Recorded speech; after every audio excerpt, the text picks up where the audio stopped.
Hi guys, so welcome pa rin sa ating module 9. So dito class, tatakal naman natin class kung paano i-apply yung mga formulas and concepts na na-discuss natin sa last video na pinresent ko regarding sa Poisson's ratio.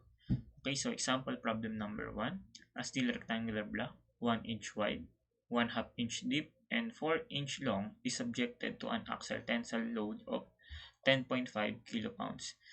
Measurement shown the block to increase in length by 2.8 times 10 raised to negative 3 inch and to decrease its width by 0.21 times 10 raised to negative 3 inch.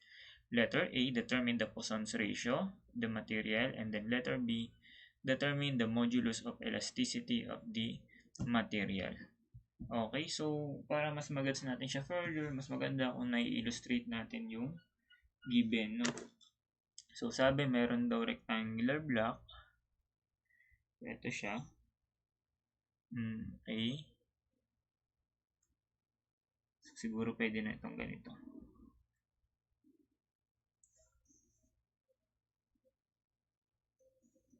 Okay, so ito yung rectangular block. So, ano daw siya? 1 inch wide. So, ito yun. So, ayun na. Define ko lang na lang ulit siguro yung yung axis ko. So, X, Y, and then Z. So, sabi 1 inch wide ito. So, diba ano to? LZ to. So, therefore, LZ is equal sa 1 inch and then 1/2 inch deep. So, di ba ito yun? So, LY is 0.5 inch and then ito yung LX na 4 inch long. Okay? And then, ang sabi class is sinubject daw siya sa axial tensile load. So, syempre, along yun dun sa longer dimension. So, therefore, meron ditong PX na equal sa 10.5 kilopounds. Okay? So, may mga binigay ng sabi is that the block increase its length by 2.8 times 10 raised to negative 3 inch. So, ito yung length niya, di ba? So, sabihin, nag-elongate siya hanggang dito. Okay, and then mula dito hanggang dito, ito yung deformation sa X na equal sa 2.8 times 10 raised to negative 3 inch. Okay, so nag-elongate siya dyan and then ang sinabi is nag-decrease daw yung width. So, ito yung width. So, nag-decrease siya by 0.21. So, let's say hanggang dito na lang yung width niya. So, ito, decrease sa width. So, therefore, tatawagin ko siya deformation sa C na equal sa 0.21. Pero class, ang gagawin ko, lalagay ko yung sign niya. No, ito gagawin ko itong positive kasi nag-elongate. Ito gagawin ko itong negative kasi nag-decrease siya, no? So, negative 0.21 times 10 raised to negative 3 inch. Okay, so, ayun, napakita lang natin class kung ano magiging itsura niya, final state niya. So, let's say ito, nag-decrease din yung height niya pero hindi na lang din sinabi. So, ganito.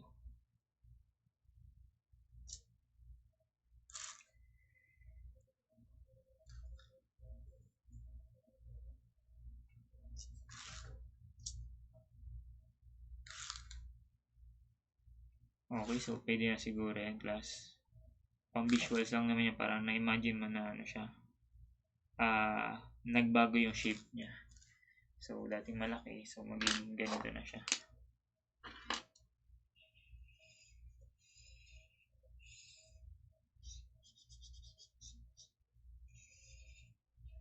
Okay, so ang tinatanong class is yung di ba?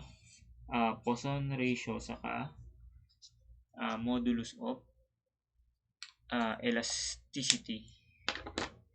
Okay, so paano masasolve yun class? So for letter A, Poisson's ratio. So alam natin that yung value niyan is equal sa negative lateral strain over sa axial strain. Okay? So, dahil andito yung force, di ba, along siya sa x-axis, so therefore, yung EX, siya yung magsisilbing, or strain sa X, siya yung magsisilbing axial. And then, eto dahil yung given sa ating class yung Z, tapos yung length ng C, so merong strain sa Z, siya naman yung magsisilbing lateral. Okay? So, yung Y, hindi naman siya kailangan, hindi siya masyadong involved sa mga ano. So, anyway, so para masolve to, so magiging negative, gagamitin kong strain is yung strain sa Z. So, negative strain sa Z divided by strain sa X, yung axial. Okay, so that new now is equal, paano ko nito class? Edi equal sa deformation sa Z over length ni Z, di ba? Yan yung strain. And then ito is deformation sa X over length ni X. So, lagyan natin to. So, ayan, deformation sa Z, negative. Ay, lagay ko muna itong unang negative class. So, unang negative. And then times negative 0.21, indicating na siya ay nag-decrease sa length. So, unit is inch. So, dapat consistent tayo sa unit. Kung inch yan, dapat all dimensions must be in inch na lang din. So, yung length Z, 1 inch. So, unit is inch per inch. And then, divided by, eto. So, nag-elongate siya by 2.8 times 10 raised to negative 3 inch divided by length sa X. So, that is 4 inch. Okay, so, ayan, kakalkyo mo na lang yan. Anong sagot dyan, class? So, ipindot natin. So, negative 0.21 in negative 3 over 1 and then 2.8 in negative 3. Oops.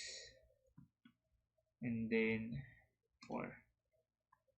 Okay, so anong sagot? 0.3. Okay, so therefore the Poisson ratio now is equal sa 0.3. Okay, so unitless. Okay, anyways class, yung typical values ng Poisson ratio is from 0 to 0.5. Okay? So pag 0 ang Poisson ratio, ibig sabihin wala siyang effect sa lateral dimension. So hanggang 0.5 lang, hindi siya pwede sobrang lalaking values class sa yung realistic, ganyan lang siya. Okay? Anyways, next is tinatanong yung modulus of elasticity. So, saan natin ito kukunin? Saan natin kukunin yung class? Eh, di doon na lang sa di ba meron tayong deformation sa X, length ni X, so may PX din tayo. Baka pwede natin gamitin yung formula ng deformation sa X. So, that deformation sa X is equal sa force sa X, length ni X over area, and then E. Okay? So, meron tayo nito. Yung force sa X meron, yung length na X meron. Ano tong area class? Eh di yung area perpendicular dun sa PX. So, kung ito yung PX, ito yung area, di ba? Tapos, masasolve na natin yung E. Okay? So, deformation sa X. So, 2.8 times 10 raised to negative 3 inch. So, itong PX, 10.5 kilopounds. So, convert ko na yung class sa pounds lang. So, that is 10,500 pounds. Okay? And then, yung length sa X is 4 inch. And then, yung area, ito. So, that is Ly times Lc or 0.5 inch by 1 inch. And then, yung E. Okay, so magkakancel ang unit na inch. Matitira is pounds per inch squared or PSI. So, solving for the value of P, ilan siya in PSI? So, 10,500 times 4 divided by 0.5 by 2.8 E negative 3. Okay, so sumagot. Ang labas is, ayan, no? So, 30 million. So, 30 million PSI. So, sobrang laki ng value class, no? So, gawin natin in KSI. So, para maging KSI yan, so, that 1,000 PSI is equal sa 1 KSI. Okay, so magiging 30,000 KSI. And then, ito na ngayon yung modulus of elasticity. Okay, so let's check class kung tama yung mga sagot natin. So, correct. Okay. So, next problem tayo, class. So, sabi dito, the aluminum block has the rectangular cross-section and is subjected to an axial compressive force of 8 kilopounds. The 1.5-inch side changes its length to 1.500132 inches. Use E equals 10 times 10 raised to 3 KSI. So, ano yung mga tinatanong, class? Determine the value of Poisson's ratio and then determine the new length of the 2-inch side. Okay. So, ayan, paano siyang isolve, class? So, first is, i-present muna natin ulit yung figure, no? So, ito daw siya.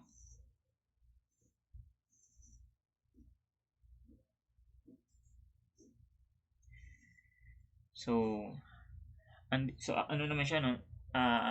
Ito yung actual compressive force P dito siya. So, define ulit natin yung mga axis natin. So, this one is X, this one is Y, this one is Z. So, therefore, ito yung length X natin, which is equal sa 3 inch. So, ito yung LZ na equal sa 1.5 inch. And then, ito yung LY na equal sa 2 inch. And then, under siya ng compressive load along sa x-axis. So, this one is PX.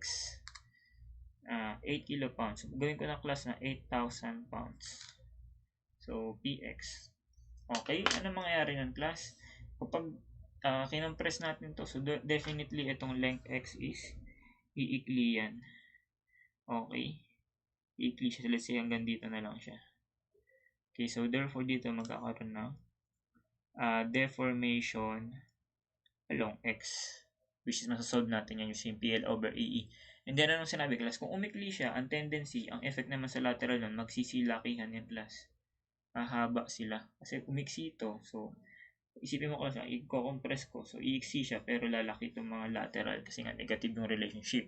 So, ang sinabi, class, yung 1.5 inch na side before is, ayan o, nag-increase siya, naging 1.500132 inches. So, though maliit yung, class, mahalaga sa ating yung mga engineer.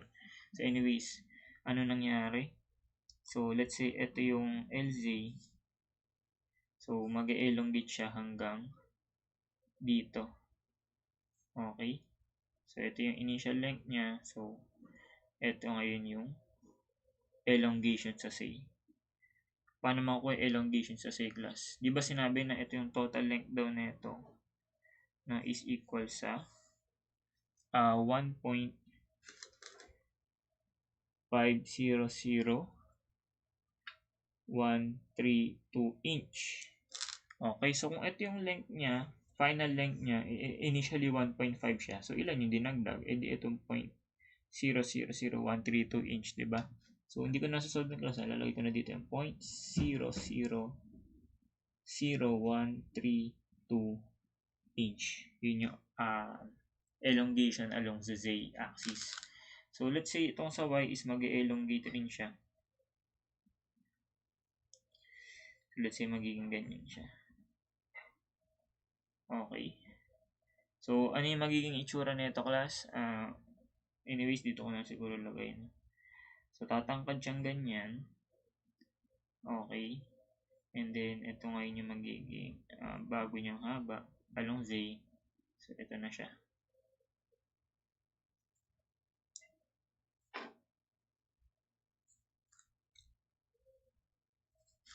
So, ayun, sana gets nyo, class, no? Okay, so ganyan na siya. Umiksi siya, pero in return, tumangkad, tapos lumapad. Okay, so this one, ito yung 1.500132. And then itong height na to, ito yung equal yan sa ly plus yung deformation sa y, yung height na yan. Okay, so first question is determine the value of Poisson's ratio. So,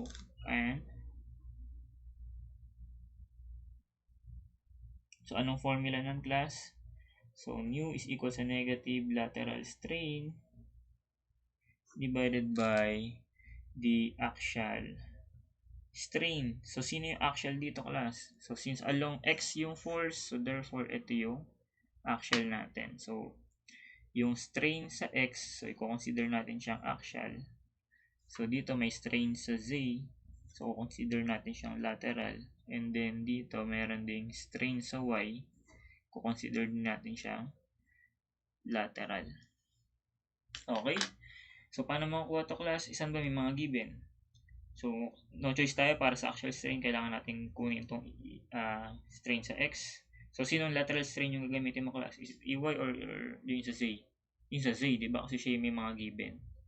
Okay, so gagawin ko dito magiging negative strain sa Z over strain sa x. Okay, and then rewriting this magiging negative. Ito equal sa deformation sa Z over length ng Z. Ito deformation sa x over length ni x. Ngayon, class natin kukunti itong deformation sa x. So, dahil siya yung under ng axial, masasolve natin to using PL over AE. Okay? So, siguro isolve muna natin yung yung deformation sa x. Deformation sa x is equal sa PX LX over AE. Okay, so given naman yan. No?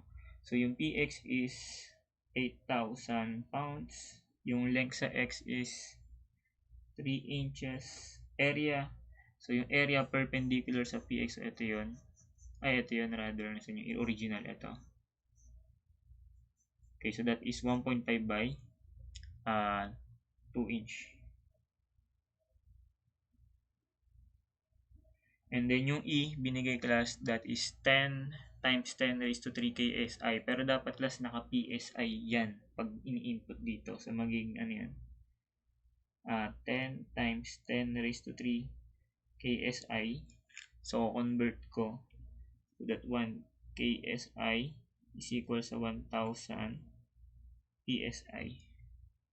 Okay, so matitira, magiging unit is pounds inch squared. So, pounds per inch squared, PSI yon. So, ito magka-cancel yung KSI. So, PSI over PSI, matitira inch. Okay, so that deformation along x equals.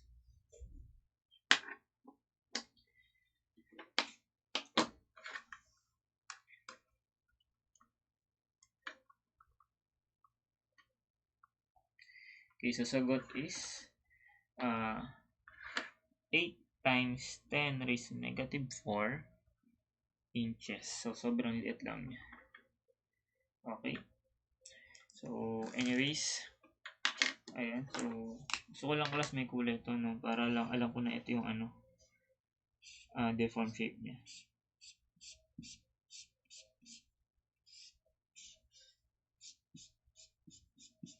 Okay, so, saglit lang naman to class.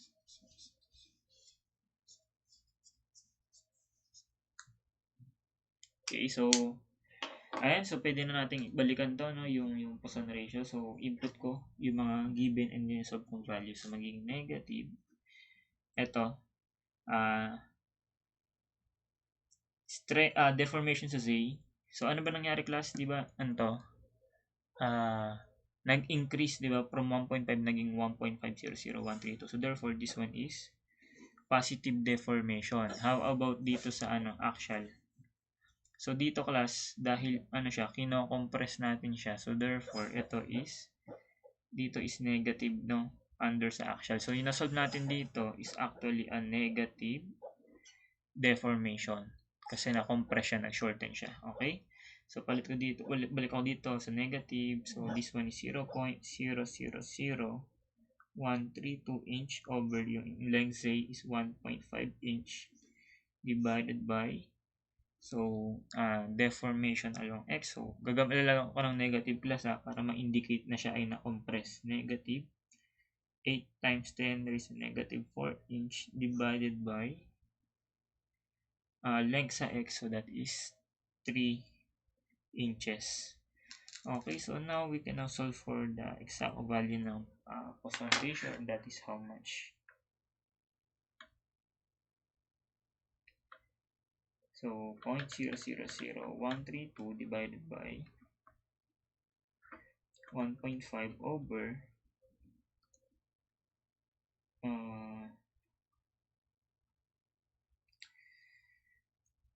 so sagot is ayan na.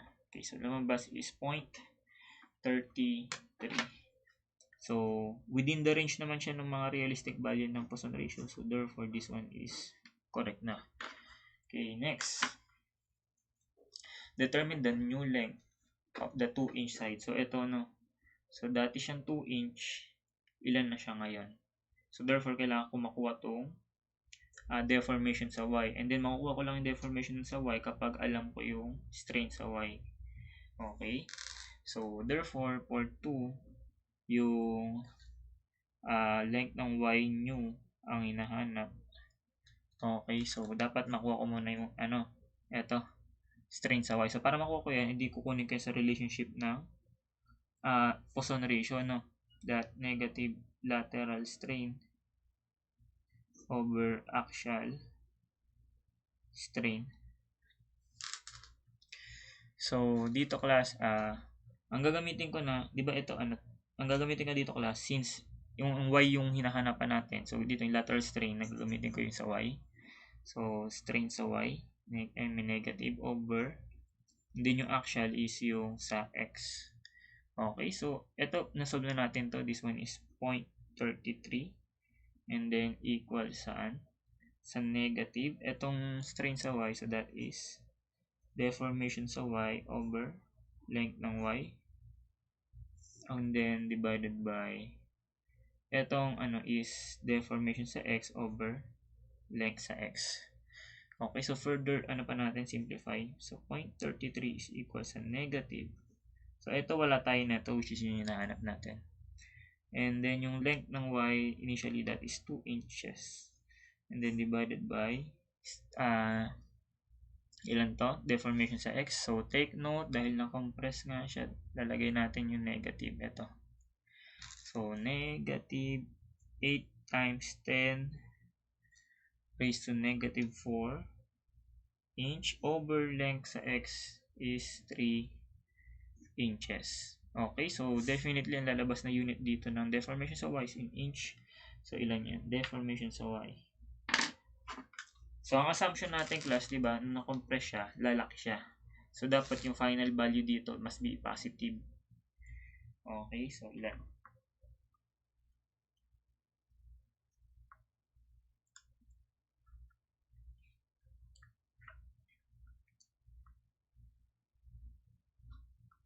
Okay, so sagot is ayan, lumabas sa calculus ko, minanamano ko na lang. Class, wag na mag-shift solve kapag kaya namang i-transpose or cross multiply. So 1.76 times 10 raised to negative 4 inch. Yun pa lang yung deformation sa y. Ang tinatanong class new length. So that ly new is equal sa initial ly plus yung deformation sa y. So that is 2 inch plus 1.76 times 10 raised to negative 4 inch. So ilan ang new length?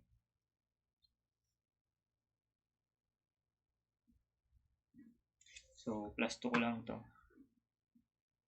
Ilan yan? 2.000176.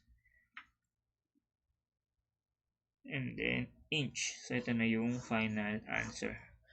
Okay, so let's check class kung correct ang ating mga nakuhang sagot. So 0.33 and then yung length is 2.00176 inch. Okay, so madali lang siya class, no? So yung mga next problems natin sa next video presentation ko na siya ipapakita ulit. Okay, so thank you guys. So sana may nuggets kayo. So God bless.